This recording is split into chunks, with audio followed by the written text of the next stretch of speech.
Salut! Alors il y a quelques temps, en fait c'était il y a 2 semaines, j'ai fait une vidéo où je faisais le visage de Coraline en stop motion. Et du coup je me suis dit que ça serait peut-être intéressant de faire une vidéo où je vais justement expliquer comment est-ce que j'ai fait ça.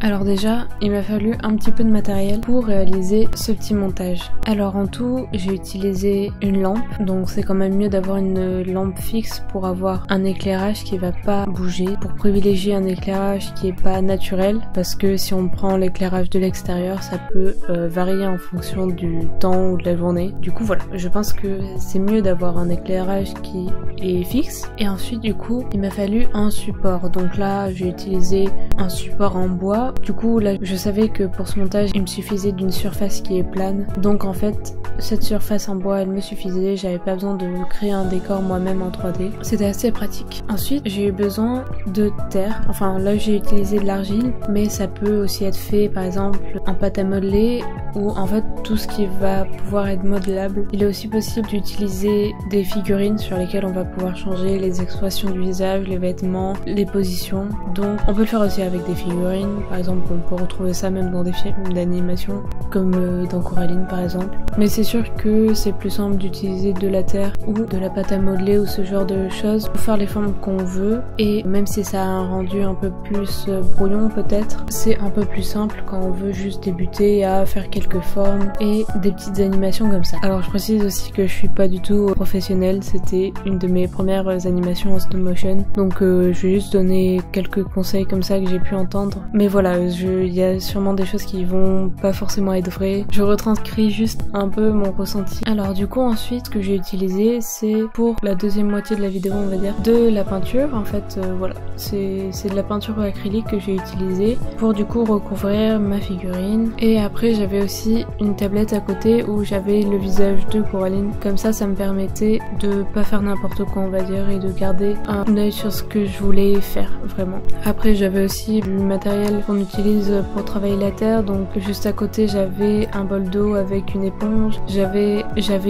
du coup des petits outils pour me permettre de sculpter on va dire un peu plus précisément qu'avec les doigts. Donc voilà, ça peut être assez utile. Donc après ça on peut le voir sur l'accéléré en fait de la vidéo où je fais tout mon projet. Du coup j'avais mon téléphone au-dessus et je faisais des photos à intervalles réguliers on va dire à chaque fois que je modifiais quelque chose un peu. Quand il y a une photo, j'essayais d'en prendre assez régulièrement parce que au plus il y en a on va dire au mieux c'est, et au mieux ça va donner un résultat qui va être fluide. Donc voilà, prendre des photos régulièrement c'est mieux parce qu'en plus ça va permettre que la vidéo dure un peu plus longtemps, donc tant mieux. Et aussi il vaut mieux, j'ai oublié de le préciser, mais du coup avoir quelque chose pour prendre les photos et qui va être stable aussi, donc avoir soit un pied pour un appareil photo ou un pied pour un téléphone, enfin ce genre de choses. Moi c'était relié à ma lampe donc ça a pas bougé. Une fois que j'avais fait tout ce que je voulais faire, que j'avais toutes mes photos, du coup j'ai pu ouvrir mon logiciel de montage. Je suis directement allée sur Adobe Premiere Pro. J'aurais pu aller sur Krita et mettre toutes les photos et faire une animation directement. Ça aurait été beaucoup plus rapide, mais j'ai un peu choisi la voie de la difficulté parce que du coup j'ai dû importer une par une les images pour les remettre dans l'ordre, parce que quand je les importais dans mon logiciel elles étaient plus dans l'ordre. Du coup je les ai mis une par une et j'ai choisi leur temps un par un.